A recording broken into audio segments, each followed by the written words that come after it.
우리가 길을 가다 보면 종종 전도를 당합니다. 뭐 제가 겉으로 보기에 목회자처럼 안 생겨서 그런지 모르겠지만 자꾸 전도지를 주시면서 교회 다니라고 이렇게 전도를 당할 때마다 뜨끔뜨끔합니다. 그러면서 이제 그분들이 이제 물티슈도 주시고 뭐 이제 사탕도 주시면서 예수 믿고 천국 가세요라고 이제 저에게 전도를 하시면 제가 이걸 다 받기도 애매하고 또 다른 사람들한테 양보해야 되나 뭐 이런 마음들이 들 때가 많이 있습니다. 옛날 같았으면 그냥 예수 믿고 천국 가세요라는 이 말이 그냥 그래 의뢰 전도하는 용어니까라고 생각했을 텐데 요즘 들어서 예수 믿고 천국 가세요라는 이 말이 조금 불편하게 들릴 때가 많이 있습니다. 예수천당 불신지옥이라는 이 함축적인 말에 물론 진리가 다 들어있긴 하지만 사실은 어떻게 보면 사람들로 하여금 예수님을 믿는다라는 게 천국에 가기 위한 건가? 예수님을 믿는다는 게 혹시 구원에 대해서, 복음에 대해서 오해하게 만드는 것은 아닐까라는 어려운 마음들이 제 마음 가운데 들기도 합니다. 왜 그런가 하면 교회 안에는 구원에 대한 큰 오해가 있기 때문에 그렇습니다. 이미 구원을 받았기 때문에 어떤 죄를 지어도 상관없다라고 생각하는 이 방종형 구원을 추구하는 사람들이 있습니다. 구원을 천국 가는 티켓으로 생각하고 이미 티켓을 가지고 있으니까 고이 접어두었다가 죽을 때 꺼내서 사용하면 된다라는 그런 구원을 우리는 방종형 구원이라고 이야기할 수 있습니다. 겉으로는 이게 엄청난 믿음인 것처럼 보입니다. 자신은 구원의 확신도 있고 하나님께서 다 하시기 때문에 나는 아무것도 하지 않아도 된다라는 그 확신 가운데 있는 믿음을 이야기하기 때문에 저 사람은 진짜 믿음이 충만한가 보다라고 착각할 수 있습니다. 그런데 이런 방종형 구원을 믿고 있는 사람들은 신앙생활을 아무리 오래 한다 하더라도 믿음이 자라지 않는다라는 불편함을 겪을 수밖에 없습니다. 성품이 변화되지 않습니다. 성령의 열매를 맺을 수가 없습니다. 왜냐하면 내 마음대로 살아가기 때문입니다. 극단적으로 생각하면 교회나 신앙생활의 틀이 사라져버려서 마음으로 믿는 것이 더 중요한 거 아니야? 라고 생각하면서 난 교회에 나가지 않을 거야 라고 생각하는 이 가난한 성도들도 어쩌면 방종형 구원을 믿고 있는 사람들이 아닐까라는 생각들을 하게 됩니다. 그러니까 예수 믿고 천국 가세요라는 이 짧은 이 문장 안에 어쩌면 우리는 방종형 구원을 추구하는 어떤 부작용들을 만들고 있지는 않을까라는 생각들을 하게 된다는 거죠. 그런가 하면 구원에 대한 또 다른 오해가 있습니다. 그것은 구원받은 성도로서 복음에 합당하게 생활해야지라는 율법형 구원이 있다라고 우리는 이야기할 수 있습니다. 너 교회 다니는데 이러면 돼? 너 신앙생활 하면서 하나님의 자녀가 이러면 되겠어? 라고 우리 삶에 스스로 율법을 부여하고 그것들을 지켜야만 그리스도인이라고 이야기한다라는 것입니다. 이미 구원을 얻었지만 여전히 우리의 구원은 취소될 수 있기 때문에 하나님 앞에서 늘 거룩함을 유지해야 하고 경건해야 하고 그것이 기독교를 종교화하게 하여서 여러 율법을 지켜야 하는 경직된 기독교를 만들어내는 종교화된 기독교를 우리는 추구하는 이 율법형 구원을 믿는 사람들도 우리는 종종 볼 수 있습니다. 율법을 통해서 그들은 다른 사람들을 정죄하고 자신을 가스라이팅합니다. 나는 이런 것들을 지켰기 때문에 하나님의 자녀가 맞아. 저 사람은 율법을 지키지 않기 때문에 하나님의 자녀가 아닌 것 같아 라고 이야기하는 것입니다. 과연 성경이 말하는 구원이 이 방종형 구원과 율법형 구원 이 두 가지만 있겠습니까? 바울이 얘기했던 구원은 사실은 이 두 가지 극단을 추구하지 않는 구원일 것입니다. 방종형 구원을 믿고 있는 사람은 삶에 걱정이 없고 편안함과 익숙한 기쁨은 있겠지만 성숙이 없을 것입니다. 율법형 구원을 믿는 사람은 겉으로 드러나는 성숙된 모습은 있겠지만 그 안에 마음 가운데는 기쁨 대신에 공포만 가득하게 되어 있습니다. 둘 다 구원을 잘못 이해했기 때문에 나오는 부작용일 것입니다. 특별히 우리는 오늘 종려주일이고 이번 주 고난주간을 맞이하는 우리에게 하나님은 이 짧은 빌립보서 2장 12절과 13절 말씀을 통해서 구원에 대한 오해를 풀어볼 것들을 우리 가운데 요청하고 있습니다. 구원의 진실에 가까이 다가가라고 구원을 설명하고 있습니다. 양극단에 치우쳐져 있는 구원에 대한 이해가 균형 잡힌 구원에 대한 이해로 바뀌길 하나님께서 우리 가운데 말씀하고 있다는 것입니다. 우린 이러한 구원의 양극단을 편의에 맞게 사용할 때가 많이 있습니다. 주로 자신을 향해서는 방종형 구원의 잣대를 들이밀고 성숙하지 못한 신자들을 바라보면서는 율법형 구원의 잣대로 평가합니다. 신앙을 비교하고 나는 그 정도는 아닌데 라고 안주할 때가 있고 안정감을 누릴 때가 있기도 하고 또 다른 사람들을 향하여서는 정죄하고 비난하는데 구원을 사용하기도 합니다. 오늘 본문은 바울이 분명하게 구원을 이루라고 명령하고 있습니다. 이것은 교회 안에서 그리 환영받는 본문은 아닙니다. 구원이 은혜로 말미암는 것인데 자칫 사람들로 하여금 자신의 노력이나 행동을 강조하는 것으로 비춰질 수 있기 때문에 또 다른 구원에 대한 오해가 생겨날 수 있기 때문에 사실은 많은 설교자들이 이 본문을 설교하는데 주저합니다. 하지만 그렇다고 해서 이 본문을 우리는 무시할 수 없을 것입니다. 우리는 칼빈주의의 후예지만 하나님의 영광과 하나님의 은혜를 추구하지만 분명하게 바울이 말씀을 통해서 우리 가운데 이야기하고 있기 때문에 그렇습니다. 분명한 하나님의 말씀을, 그래서 오늘 이 말씀을 통해서 우리 가운데 어떤 구원에 대한 오해를 풀기 원하시는지 오늘 말씀을 통해서 한번 생각해 보기 원합니다. 오늘 보면 12절입니다. 그러므로 나의 사랑하는 자들아, 너희가 나 있을 때뿐 아니라 더욱 지금 나 없을 때에도 항상 복종하여 두렵고 떨림으로 너희 구원을 이루라.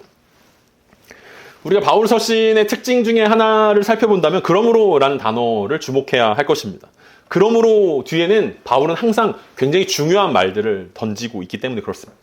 보통 바울은 앞에서 신학적인 내용들을 정리하고 그러므로라는 이야기를 하면서 실천적인 내용들을 우리 가운데 설명하기도 합니다. 근데 오늘 바울은 그러므로라고 이야기하면서 나의 사랑하는 자들아 라고 따뜻한 말로 빌립보 성도들에게 이처럼 항상 순종하라라고 명령을 내리고 있습니다. 오늘 12절은 두 가지 명령으로 되어 있는데 항상 순종하라 라는 것과 너희 구원을 이루라 라는 두 가지 명령으로 되어 있습니다. 우리가 오늘 먼저 주목해야 되는 것은 그러므로입니다. 바울은 앞선 본문에서 예수 그리스도의 겸손과 낮아지심 그리고 순종에 대한 찬양을 올려드렸습니다. 그 결과 어떤 일들이 있었습니까? 하나님이 예수 그리스도의 이름을 세상에서 가장 귀한 이름으로 올려주셨습니다. 그리고 이어지는 오늘 본문에서 그러므로라는 말로 시작됩니다. 우리 지난주에 살펴봤던 빌립보서 2장 8절을 보면 예수님의 겸손과 순종을 이렇게 표현했습니다. 사람의 모양으로 나타나사 자기를 낮추시고 죽기까지 복종하셨으니 곧 십자가에서 죽으심이라. 그래서 오늘 그러므로는 이 2장 8절의 내용을 이어가면서 바울이 빌립보 성도들에게 권면하고 있는 것입니다. 그러므로 예수님이 자기를 낮추시고 죽기까지 복종하신 것처럼 빌립보 성도들도 예수님처럼 항상 복종해야 한다라는 것을 말하고 있는 것입니다. 우리가 구원받았다라는 말은 우리의 존재가 세상과 나 자신에게 복종하던 존재에서 하나님의 말씀에 복종하는 존재로 바뀐다라는 것을 의미합니다. 복종이라는 이 단어는 문자적으로 잘 듣는다라는 뜻이고 주의를 기울인다라는 뜻입니다. 그러니까 소리를 잘 듣는다라는 뜻도 있지만 들은 대로 잘 행하라는 뜻이 복종한다라는 단어입니다. 그러니까 듣는 것과 행하는 것은 하나다라는 이야기를 하고 있습니다. 그래서 하나님의 뜻을 묻지 않고 두려움 가운데 스스로 제사를 드렸던 사울 왕을 향해서 사무엘 선지자는 뭐라고 이야기합니까? 순종이 제사보다 낫고 듣는 것이 수장의 기름보다 낫다라고 이야기한 적이 있습니다. 그러니까 복종한다라는 것, 순종한다라는 것은 어떤 상황 가운데서도 하나님의 말씀을 최우선한다라고 이야기할 수 있습니다. 그래서 여기서는 복종이라는 단어보다는 순종이라고 이해하는 게 훨씬 더 좋을 것 같습니다. 예수님은 억지로 복종하신 것이 아니라 자발적으로 순종하셨다라고 이해할 수 있고 세상을 사는 우리들도 예수님처럼 들은 말씀에 순순히 따르는 자발적인 순종이 빌립보 교회 성도들에게 그리고 우리에게 필요한 모습이기 때문에 그렇습니다. 우리가 오늘 고린도전서 10장을 잠깐 공부했었는데 예배 전에 잠깐 공부했었는데 그 10장에서 바울이 무슨 얘기를 하냐면 결국 출애굽했던 이스라엘 백성들이 왜 가나안 땅에 들어가지 못했습니까? 라는 이야기를 하면서 그게 우리들이 고린도 교회에 주는 굉장히 큰 본복입니다. 라는 이야기들을 하고 있습니다. 그러니까 출애굽이라는 구원을 경험한 이스라엘 백성들이 왜 광야 생활을 하면서 결국은 모두 다 죽게 되었습니까? 라는 거. 그 40년 동안 하나님은 그 광야에서 우상 숭배를 하고 음란을 행동하고 하나님의 말씀을 순종하지 않았기 때문에 그들은 결국 가나안 땅에 들어가지 못했던 것들을 우리는 바라보게 됩니다. 오늘 바울이 오직 예수 그리스도처럼 순종하라라고 이야기하는 것은 바로 그 의미라고 이야기할 수 있습니다. 우리가 구원을 받았다는 것은 주님의 말씀에 순종하게 된다라는 것을 의미하기 때문에 그렇습니다. 여기서 우리는 빌립보 교회와 바울의 관계를 살짝 엿볼 수 있습니다. 바울이 빌립보 교회에 머무는 동안 그들은 아주 순종을 잘했던 것으로 보입니다. 그래서 바울은 지금 내가 없을 때에도 항상 순종할 것을 요구하고 있습니다.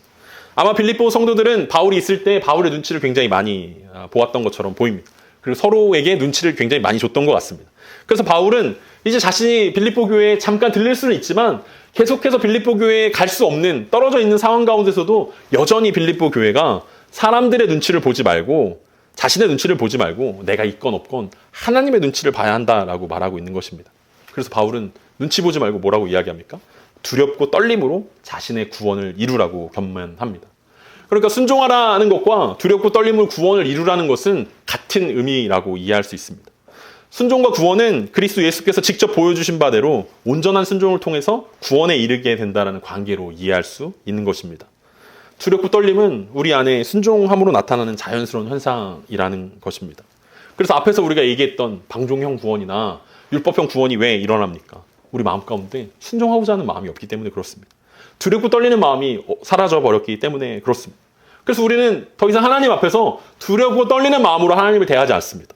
우리의 구원을 이루라고 바울이 명령한다 하더라도 난 뭐야 무슨 소리야. 나는 구원의 확신이 있고 난 이미 구원 얻었는데 뭘 또 구원을 이루어. 난 별 필요가 없어 라고 이야기하기도 합니다. 놀랍게도 우리는 구원의 티켓을 이미 소유했다라고 생각하고 있습니다. 그러면서 그럴 때마다 하나님을 잡은 물고기라고 생각합니다. 하나님과의 관계가 역전되어 버립니다. 우리가 구원받기 전에는 어떻게 하면 내가 구원을 받을 수 있지? 어떻게 하면 이 죄된 마음 가운데서 이 세상의 마음 가운데서 어떻게 하면 하나님의 은혜를 경험할 수 있지? 라고 고민하다가 결국 하나님의 은혜를 경험하고 나서 내가 구원받았다는 사실들을 깨닫고 난 이후에 그때부터는 하나님과 나 사이가 완전히 바뀌어 버린다라는 것입니다. 사실 우리의 삶의 모양들은 우리가 어떻게 하나님을 생각하느냐, 그리고 어떤 하나님을 섬기고 있냐, 그리고 우리가 하나님을 향한 신학을 반영시키는 모습입니다. 우리가 하나님을 두렵고 떨리는 마음으로 바라보지 않는 이유도 우리가 이렇게 살아도 괜찮다라는 강력한 확신이 우리 마음 가운데 있기 때문일 것입니다. 난 이렇게 신앙생활해도 괜찮다라는 확신이 있습니다. 더 이상 필요 이상으로 더 열심히 해도 괜찮다라는 그 확신이 있습니다. 하나님이 이 정도면 괜찮다라고 이야기할 거야, 뭐라 하지 않을 거야 라는 그 확신이 우리를 병들게 하는 것이고 하나님과 구원에 대해서 오해하게 만드는 것입니다. 우리가 하나님을 두려워해야 됩니다. 하나님을 공포의 하나님으로, 하나님 심판의 하나님으로 그렇게 느껴야 합니다 라는 뜻이 아니라 하나님 앞에서 우리의 구원과 복음을 진지하게 반응해야 한다라는 것을 오늘 바울이 이야기하고 있습니다. 우리는 하나님을 두렵고 떨림으로 대하고 있습니까? 혹시 우리는 하나님께 자비와 은혜와 사랑의 프레임을 씌워서 우리가 만들어가고 있는 하나님의 모습들을 더 씌우고 있지 않습니까? 램프의 진이나 산타클로스처럼 하나님은 그냥 그런 분이야. 내가 기도하면 들어주는 분이고 날 늘 용서하는 분이고 더 이상 하나님께 더 이상 뭘 더 요구하지 않아도 하나님 나에게 뭘 더 요구하지 않는 분이야. 그냥 무조건적으로 사랑하시는 분이야 라고 생각한다면 우리는 잘못된 신앙생활을 하고 있는 것이고 구원에 대해서 오해하고 있는 것입니다. 여기서 우리가 짚고 넘어가야 할 단어가 있다면 바로 구원이라는 단어일 것입니다. 하나님이 예수 그리스도를 지극히 높여 모든 이름 위에 뛰어난 이름을 주셨습니다. 그리고 온 천하 만물이 그 이름 앞에 두려워 떨게 되었습니다. 근데 유독 인간만 제외하고 모든 만물들이 다 예수 그리스도를 찬양합니다. 앞에서 얘기했던 것처럼 우리가 예수를 믿고 천국에 간다라고 이야기했을 때 그 천국은 사실은 예수님이 높아지고 예수님이 찬양하고 예수님의 이름이 온 땅 위에 가장 높은 이름입니다를 고백하는 그곳이 아니라 그냥 나한테 유익하고 나를 잘해주고 내가 평안하고 눈물이 없고 아픔이 없는 그냥 그곳이기 때문에 우리가 천국을 소망하는 거지 그곳이 정말 예수 그리스도의 이름이 탁월하게 우리 가운데서 높아지는 곳이기 때문에 정말 소망하는가라는 질문들을 던져봐야 할 것입니다. 우리가 예전에 함께 얘기했던 것처럼 구원을 이룬다라는 것은 우리가 구원의 세 가지 시제로 되어 있다는 것을 이야기한다라고 말한 적이 있습니다. 우리는 구원받았습니다. 이것을 우리는 신학적으로 칭의라고 말합니다. 구원받을 자격은 없지만 하나님의 은혜로 받게 된 것입니다. 그래서 의롭다 칭해 주시는 거, 이게 구원받았습니다 라고 고백할 때의 이야기입니다. 그리고 우리는 구원을 받게 될 것입니다. 마지막 날에 우리의 몸은 영화롭게 될 것이고 하나님 나라에 들어가게 될 것입니다. 그것을 우리는 신학적으로 영화라고 이야기합니다. 그런데 오늘 바울이 너희 구원을 이루라 라고 이야기했을 때 이 구원은 성화라는 단어를 사용합니다. 그러니까 예수님을 닮아간다는 뜻입니다. 성령의 열매를 맺는다는 뜻입니다. 그래서 바울은 너희 구원을 이루라 라고 우리 가운데 설명하고 있습니다. 지금 하나님께서 우리 가운데 착한 일을 시작하셨고 좋은 일들을 시작하셨는데 이걸 끝까지 완수해야 된다라는, 마무리해야 된다라는 그 성화의 과정 가운데 있지 아니하다면 우리는 출애굽했던 이스라엘 백성들과 같은 모습이 될 것이다라고 이야기하는 것입니다. 시간이 지나도 수십 년을 신앙생활해도 성격이 바뀌지 않는 것입니다. 성품이 바뀌지 않는 것입니다. 예수님을 닮아가는 모습이나 성령의 열매들이 우리 마음 가운데 없습니다. 여전히 우리의 입술은 죄악 가운데, 여전히 우리의 마음은 내 이익과 내 유익 가운데, 여전히 주님과 전혀 다른 정반대의 모습을 살아간다면 우리는 구원을 이루라는 이 말씀이 바로 우리를 향한 말씀이다라는 사실들을 생각해 봐야 할 것입니다. 십자가의 은혜로 구원을 받은 사람은 반드시 너무 당연하게 순종으로 구원을 이루는 삶을 이루어가게 될 것이다라는 것이 오늘 바울의 이야기입니다.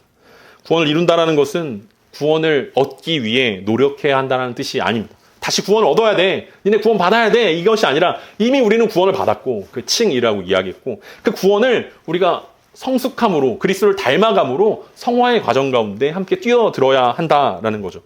그들 하나님이 그리스도 안에서 그들에게 제공하신 구원에 일치하는 삶의 패턴을 받아들여야 하는 것입니다. 이미 주신 구원을 소중하게 여기고 예수 그리스도께 순종하는 삶을 살라는 뜻일 것입니다. 앞에서 얘기했던 것처럼 방종형 구원이 있고 율법형 구원이 있습니다. 율법형 구원에 빠져드는 이유는 무엇입니까?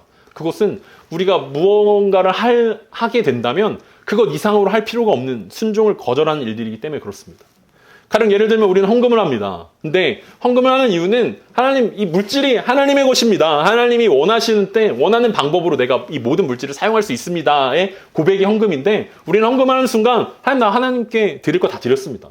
나머지는 내가 그냥 알아 쓸 것입니다. 우리가 주일 예배를 드리면서 그 모든 시간들이 하나님의 것입니다. 내가 주님의 영광을 위해 사용하겠습니다. 라는 고백임에도 불구하고 하나님, 나 예배 드렸습니다. 나머지 6일은 그냥 날 손대지 마십시오. 내 마음대로 살아도 되는 거 아닙니까? 하나님께 할 만큼 다 하지 않았어요. 근데 큐티도 했고 기도도 했고 헌금도 했는데 더 이상 내 삶 가운데 어떤 더 많은 것들을 요구하지 마십시오. 저는 충분히 순종했습니다. 라고 이야기하는, 그래서 율법형 구원에 빠져들게 되는 것입니다. 내가 이거 했습니다. 라고 이야기하는 것이기 때문이었습니다. 그럼에도 불구하고 하나님이 여전히 하나님의 은혜가 작동하고 있음을 우리는 살펴볼 수 있습니다. 그것이 오늘 본문 13절입니다. 너희 안에서 행하시는 이는 하나님이시니 자기 기쁘신 뜻을 위하여 너희에게 소원을 두고 행하게 하시나니. 하나님은 일을 행하시는 분이십니다. 우리 안에서 역사하신 하나님은 우리가 힘쓰고 애쓰는 순종의 삶에 함께 하시는 분이십니다. 우리가 잘 알고 있는 것처럼 우리가 좋아하는 성경 구절 중에 예레미야 33장 2절과 3절의 말씀이 있습니다. 일을 행하시는 여호와, 그것을 만들며 성취하시는 여호와, 그의 이름을 여호와라 하는 이가 이와 같이 이르시도다. 너는 내게 부르짖으라. 내가 내게 응답하겠고 내가 알지 못하는 크고 은밀한 일들을 내게 보이리라. 우리는 이 2절과 3절을 보면서 기가 막힌 말씀이네. 우리가 기도하면 언제든지 하나님 크고 비밀한 일들 보여주는구나 라고 이야기하는데, 사실은 1절에 보면 어떤 상황이냐면 예레미야가 시위대 안에 갇혀있는 상황입니다. 그리고 이스라엘 주변은 이미 바벨론의 포로가 되어 있는, 바벨론이 포위하고 있는 상황입니다. 이스라엘은 이제 망하게 되어 있습니다. 그리고 결국 애굽으로 그리고 바벨론으로 포로로 끌려갈 수밖에 없는 상황 가운데서 하나님이, 야, 이 모든 것들은 내가 행하는 거야. 나는 일을 행하고 그것들을 만들고 성취하는 그 여호와야 라고 예레미야에게 이야기하면서 예레미야에게 너는 크고 네가 부르짖을 때 내가 너에게 응답할 거야. 알지 못하는 비밀한 일들을 보여줄 거야 라고 이야기하고 있습니다.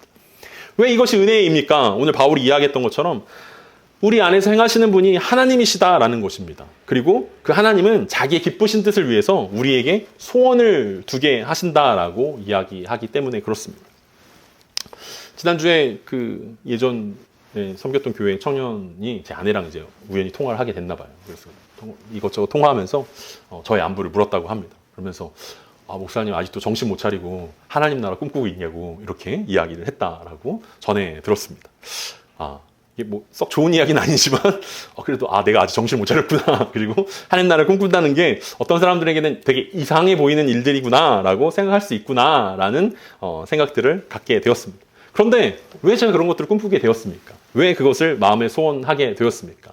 하나님께서 제 마음 가운데 하나님 나라의 복음을 전파해야지, 말씀을 제대로 증거해야지, 성경에 뭐라고 적혀 있는지 성경 그대로를 전하는 모습이 필요하지 라고 제 마음 가운데 소원을 주셨기 때문에 저는 그 하나님 나라의 복음을 제대로 전파해야 한다는 그 소원을 그 하나님의 뜻을 위해서 이루어가는 삶을 살려고 지금 이렇게 정신 못 차리고 있는 거 아니겠습니까? 하나님은 우리 마음 가운데 소원을 주십니다. 그것을 우리는 비전이라고 이야기합니다. 근데 그것이 비단 내 만족과 내 유익을 위한 일이 아니라 하나님 나라의 만족과 유익을 위한 일이라고 이야기하고 있습니다. 왜 이것이 은혜입니까? 앞에서 얘기했던 것처럼 우리는 구원을 자기 나라를 위한, 자기 만족을 위한 나라로 복음을 사용할 때가 많이 있습니다.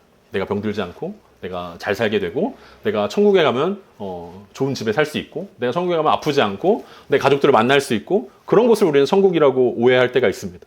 하나님 나라의 복음은 그것을 이야기하지 않습니다. 천국이 천국인 이유는 예수 그리스도가 왕이시고 예수 그리스도만이 영광을 받으시는 그곳이기 때문에 우리가 천국인 거지, 우리가 천국이 막 황금 문으로 되어 있고 다이아몬드가 막 삐까뻔쩍하게 되어 있고 막 길에 자수정 뭐 이런 것들로 막 장식되어 있기 때문에 천국 가면 좋겠구나 라고 생각하는 것들이 아니라고 우리는 잘 알고 있습니다. 그런데 많은 사람들이 자기를 위해서 복음을 생각하고 자기를 위해서 구원을 생각한다라는 거죠. 그래서 우리가 꿈꿔야 되는 것은 내 나라가 바뀌지 않는 한, 내가 하나님의 나라로 바뀌지 않는 한 제대로 된 복음을, 제대로 된 구원을 이해하지 못한다라고 이야기할 수 있습니다. 바울은 인간적으로 구원을 이루라고 말하면서 하나님이 행하신다라는 단서를 붙여주고 있습니다. 인간만 강조하면 율법형 구원을 추구하게 되고 하나님만 강조하면 방종형 구원에 이르게 되기 때문에 그렇습니다. 그래서 우리는 균형 잡힌 진짜 구원을 추구해야 합니다. 그렇다면 우리는 예수 그리스도의 십자가 사건을 다시 한번 주목해야 할 것입니다. 우리는 십자가를 바라보면서 내가 십자가로 은혜를 받았고 그 은혜로 말미암아 내가 구원을 받았다는 것에 한치의 우리는 의심도 없습니다. 우리가 칭의를 경험한다는 것은, 의롭다 칭함을 경험하는 그 구원 받았다라고 이야기하는 것은 오직 하나님의 은혜입니다. 그런데 놀랍게도 그 예수 그리스도의 십자가는 성화를 포함하는 십자가의 은혜입니다. 그러니까 우리가 구원 받았습니다라고 이야기했을 때 예수 그리스도의 은혜를 이야기한다면 우리가 구원받는 중입니다라고 이야기할 때도 똑같이 우리가 하나님의 은혜를 이야기할 수밖에 없습니다. 고난주간을 맞이하면서 우리는 다시 한번 십자가 앞에 서기를 원합니다. 하지만 그리스도의 십자가는 단순히 우리를 죄인에서 의인으로 바꾸어 주시는 칭의의 목적이 있지 않습니다. 십자가는 천국행 티켓을 의미하는 것도 아닙니다. 현재 삶에 영적인 부유와 풍요로움을 주시는 하나님의 능력입니다. 그러니까 내가 천국의 티켓을 가지고 있다고 이 땅에서 막 그지같이 살고 막 힘들고 어렵게 평생 동안 그냥 내가 이거 티켓 하나만 있으니까 내가 언젠간 내가 하나님께서 영화롭게 해줄 거야 라고 살라고 예수 그리스도가 십자가를 지시지 않았다라는 것입니다. 그래서 고난주간에 우리가 묵상해야 되는 것은 그 십자가로 다시 돌아가서 내가 예수님이 얼마나 힘들고 어렵고 고난을 당하시고 십자가에서 고통을 당하시고 그게 얼마나 힘들었을까, 막 패션 오브 크라이스트 보면서 막 눈물을 흘리고 그러면서 내가 다시 구원의 감격을 회복해야지 라고 생각하는 그런 것이 아니라 예수 그리스도의 그 풍성한 은혜와 우리 가운데 베풀어 주시는 그 성화의 과정 가운데 있는 그 하나님의 은혜들을 묵상하면서 내가 더 주님을 닮아가야 되는구나, 내가 정말 더 주님의 성품을 그리고 성령의 열매들을 맺어가야 되는구나 라고 다시 돌아가야 할 것입니다. 지난주 버스를 타고 이제 이동한 적이 있었는데 옆자리에 굉장히 남루한 옷차림의 어떤 아저씨를 만나게 되었습니다. 그분이 이제 뭐 하나 하고 이제 봤더니 주식 이제 어플을 켜가지고 이제 보고 계시더라고요. 그래서 뭐 나한테 자랑하려고 하시는 건가 하면서 그냥 보고 계시니까 궁금하지 않습니까? 빨간 불이 막 들어있더라고요. 그래서 이분 투자의 고수인가 보다 막 이러면서 뭐 그런가 하고 봤는데 영이 심상치 않은 것입니다. 계좌에 이제 영이 이렇게 달려있지 않습니까? 9자리인 거예요. 숫자가 9자리인 거야. 앞자리가 7로 시작하더라고요. 굉장히 남루해 보이시는 분인데 7억 얼마를 주식으로 이제 막 이렇게 투자해가지고 막 이렇게 하고 계세요. 그러니까 그분이 굉장히 달라 보이는 거예요. 이게 고수구나. 이분이 대단한 분이구나. 이런 분들이 왜 버스를 타고 다니시지? 뭐 이런 생각들을 하게 됐는데, 우리가 세상을 살아가면서 하나님이 우리 가운데 뭐 이렇게 공이 9자리 뭐 이렇게 우리 가운데 주시겠다라는 게 복음이나 구원이라는 것이 아니라는 것을 우리는 너무 잘 알고 있습니다. 그런데도 불구하고 예수 그리스도의 그 부요함과 풍성함이 우리의 삶을 그냥 이렇게 힘들고 어렵게 그냥 세상 가운데서 아무것도 누리지 못하고 그냥 십자가만 생각하면서 그냥 늘 눈물 흘리고 십자가만 생각하면서 그냥 그렇게 살라라고 예수님이 우리를 구원하지 않으셨다는 것입니다. 우리에게 좋은 집이나 좋은 차나 많은 장고를 약속해 주시는 않았지만 우리에게 예수 그리스도의 자녀라는, 그리고 예수 그리스도를 닮아가는 그 풍성함과 부요함의 장고를 우리 가운데 어마어마하게 주셨다라는 거죠. 근데 우리는 그것들을 기억하지 못하고 아무것도 쓰지 않고 그냥 천국에 나 천국에 갈 거야. 나 진짜 가면 끝나. 라는 그 마음만 가지고 살아갈 때가 많이 있습니다. 그래서 바울이 뭐라고 이야기하는 겁니까? 구원을 이루라는 것입니다. 무엇보다도 하나님이 그 은혜로 이루어 가기 때문에 그렇습니다. 우리의 시민권이 하늘에 있다라고 이야기하면서 그때까지 잘 버티라고 말하는 것이 아니라 그리스도의 십자가는 우리가 평생 사용할 수 있는 하나님의 영적인 부요함의 잔고라고 우리 가운데 이야기합니다. 이 세상의 부요함보다 훨씬 더 큰 하나님의 구원이 우리 가운데 주어졌음을 이야기합니다. 오늘 짧은 두 절의 말씀을 보면서 우리에게 하나님은 어떤 말씀을 전달하고 있습니까? 바울은 빌립보 성도들에게 두렵고 떨림으로 구원을 이루라고 말하고 있습니다. 신앙을 가볍게 여기지 말고 구원을 축소하거나 오해하지 말라라는 뜻입니다. 자신의 방종이나 게으름을 정당화해서도 안 되고 하나님께서 십자가를 통해서 우리에게 베푸신 영적 자산을 소중히 여기고 키워나가야 한다라고 말하고 있습니다. 무엇보다도 십자가의 능력은 단순히 우리에게 천국행 티켓을 주는 것에 멈추지 않고 우리로 하나님의 자녀답게 살아갈 수 있는 귀한 능력이 됨을 기억해야 한다라고 이야기합니다. 고난주간을 보내면서 이상하게 우울해지려고 하는 어떤 습관들이 우리 가운데 있습니다. 마치 내가 구원받지 않은 사람처럼 자신을 여기고 십자가를 바라보면서 그 능력을 축소시키는 우리의 모습들이 있습니다. 십자가를 묵상하며 예수 그리스도의 고난만 묵상하고 구원의 감격이 회복되기만을 기도합니다. 그런데 그것은 하나님이 절대로 우리 가운데 고난주간을 보내라는 그 메시지가 아닌 것입니다. 하나님을 기쁘시게 한다는 것은 우리가 다시 모래성을 쌓는 것이 아니라는 거예요. 늘 1년마다 한 번씩 나는 구원 못 받았어. 난 다시 구원의 확신이 없어. 난 구원의 기쁨이 없어. 다시 모래성을 막 쌓아가지고 다시 구원의 감격을 회복해야지 막 이렇게 쌓고 또 다시 1년 동안 무너뜨리고 다시 쌓는 그것이 아니라 이미 우리는 구원을 받았고 그 구원받은 그 확신 위에서 하나님의 반석 위에 성을 쌓아가는 모습이 우리가 이 고난주간을 그리고 십자가를 묵상하는 삶이어야 할 것입니다.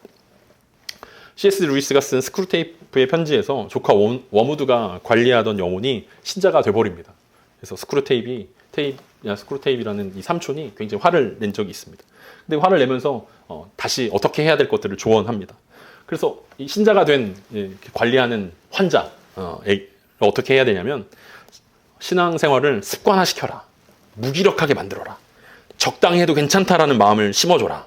그리고 자기중심적인 신앙생활을 해서 다른 사람들과 비교하게 만들고 나는 괜찮은 신자라고 생각하게 만들어라. 그리고 교회와 사람들에 대한 불만을 가득 심어줘서 실망감만 안겨줘라. 그러면 그 사람이 구원받았던 안 받았던 그냥 그렇게 살아가게 될 것이다 라고 조언하는 것들을 우리는 보게 됩니다. 어쩌면 우리가 처한 상황도 그럴 것입니다. 다시 십자가로 돌아가야 된다는 것들은 우리가 분명히 알고 있지만 다시 모래성을 쌓는 것처럼 구원을 의심하고 하나님의 존재를 의심하고 처음부터 다시 시작하려고 하는 우리의 습성들이 있다는 거죠.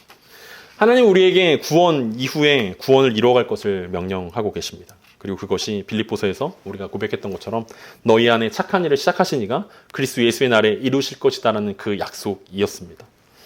한 주간을 살아가면서 우리는 더 말씀을 보고 더 기도할 것입니다. 하지만 그것은 죄책감 때문이거나 뭔가 그래야 한다라는 의무감 때문이 아니라 십자가의 풍성한 은혜가 우리로 구원을 이루게 하시는 믿음을 주실 그분을 바라보게 한다는 사실로 기뻐하며 풍성함을 누리는 우리가 되기를 소망합니다. 우리가 믿음으로 구원을 얻었던 것처럼 우리는 믿음으로 성화의 은혜 가운데 나아가게 될 것입니다.